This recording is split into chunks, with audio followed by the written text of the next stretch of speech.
इस सादर प्रणाम मधेपुरा के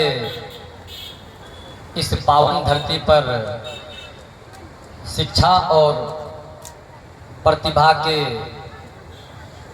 सम्मान में का यह अवसर काफ़ी सराहनीय है। मंच पर उपस्थित गणमान्य अतिथि,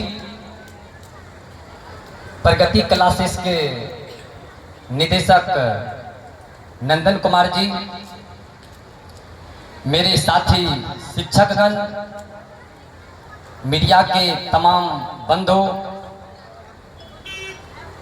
और मेरे प्रिय ऊर्जावान छात्र छात्राओं,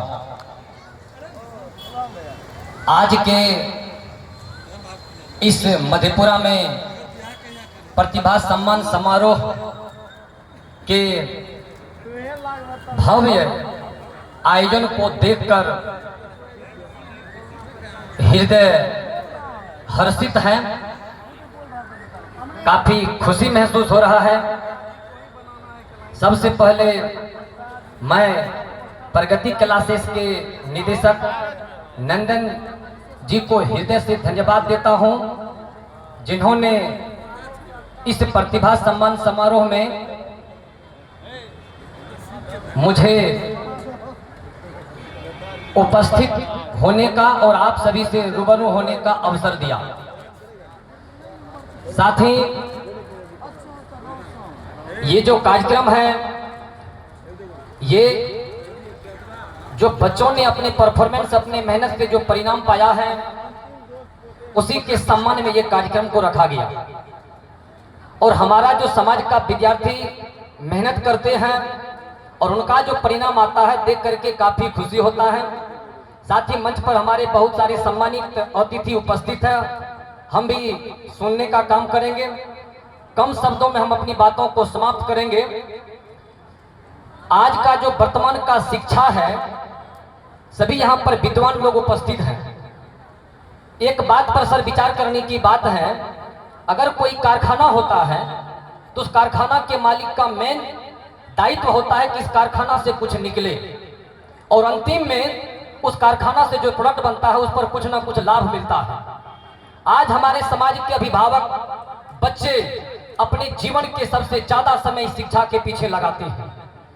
और शिक्षा भी आप देखिए, ये केवल डिग्री का एक माध्यम बन चुका है। बड़े बड़े लोग बड़े बड़े डिग्री लेकर के आज बेरोजगार बैठे हुए हैं।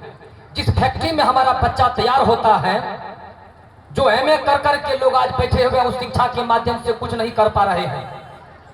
आज अधिकांश आदमी शिक्षित लोग मजबूर है रोजगार करने के लिए। माता पिता बिक जाते हैं अपने बच्चे को शिक्षा देने में, और वह बच्चा अंतिम में कुछ के लायक नहीं बचता है। लोग कहते हैं बच्चे को प्राइवेट काम करना चाहिए, बिल्कुल करनी चाहिए, लेकिन वह माता पिता अपने बच्चे की शिक्षा में इतना पैसा बर्बाद कर देते हैं कि प्राइवेट कोई भी रोजगार नहीं खोल पाते हैं। बड़ा दुख होता है। हम लोग आज से जो 15 साल पहले बच्चे पढ़ा है और जब उनसे मिलते हैं, वह कहता है सर 1 मार्क से छूट गए, 2 मार्क से छूट गए। बड़ा दर्द होता है कि आखिर इस बच्चा का क्या कमी था। अगर कमी होता तो 1 मार्क से नहीं छूटता। दरअसल हम अपने भाग्य को दोषी देते हैं, अपने माता पिता को दोषी देते हैं। हमारा भाग्य और माता पिता दोषी नहीं है। दोषी अगर होता तो हम लोग के बॉडी में जितना पार्ट है, सबके अलग अलग प्रकार के बॉडी में पार्ट होता, लेकिन सभी आदमी को 2 हाथ, 1 मुंह, आंख, कान, नाक, सारा चीज है। तो हमारे भाग्य में कोई कमी नहीं है। कमी है तो इस व्यवस्था में कमी है, जो व्यवस्था हमारे पैसा को भी लेता है, समय को भी लेता है, लेकिन अंतिम में मिलता कुछ नहीं है। इसीलिए इन सभी बातों पर विचार करने की बात है। साथ ही साथ हम प्रगति क्लासेस के निदेशक को धन्यवाद देते हैं। हमारे मधेपुरा के बच्चे जो दूर जाते थे, वह अब नहीं जाने का काम करेंगे। जहां लाखों में बच्चों पढ़ते हैं, कोटा जाते हैं, पटना जाते हैं, क्या मिलता है विचार करने की बात है। लाख, 2 लाख, 5 लाख रुपया देने के बाद भी वहां पर जहां लाखों बच्चे होते हैं, वहां पर 5-7 को सिलेक्शन होता है। एक ही सिलेक्शन को कई कोचिंग वाले दिखाते हैं, लेकिन हमारे गांव घर के जो भोली भाली जनता होते हैं, अभिभावक होते हैं, इन सभी बातों को पता करने का उनके पास समय नहीं होता है। उस मीठी मीठी जाल में जाकर के फंस जाते हैं और अपने जीवन के पूरी काढ़ी कमाई उस कोचिंग वाले को डाल देते हैं। अंतिम में कुछ मिलता नहीं है। लेकिन अब हम चाहेंगे मधेपुरा के जितने भी अभिभावक हैं अपने बच्चे को इसमें दीजिए। कहीं पटना कोटा में कुछ नहीं रखा हुआ है, सारा चीज का एक सिलेबस होता है। हम जो पढ़ाते हैं मजाल नहीं है कि कोटा वाले एलन वाले हमसे बाहर कर देगा। टोटल सिलेबस सबका एक ही सिलेबस है। जानकारी के अभाव में लोग कहता है मधेपुरा का स्टैंडर्ड खराब है, कुछ भी खराब नहीं है। ये आप जानिए, पहचानिए, सिलेबस हर चीज का एक सिलेबस होता है। सिलेबस से कोई बाहर नहीं जा सकता है।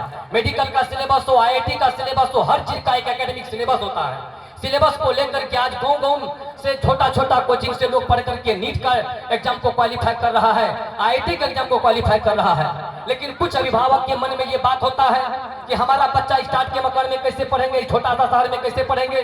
अपने बच्चे को भेज देते हैं दूर किसी शहर में, वह बच्चा अपने माता पिता से दूर डिप्रेशन में चले जाते हैं। उसी का परिणाम है कि आजकल लोग, बहुतों को जीवन जब सिलेक्शन हो जाता है नौकरी में, फिर भी वह सुसाइड कर लेते हैं। बड़ा दुख होता है। पढ़ाई के साथ साथ नैतिक शिक्षा बहुमूल्य चीज है, इन पर भी ध्यान देना चाहिए। बहुत बहुत धन्यवाद। जय हिंद।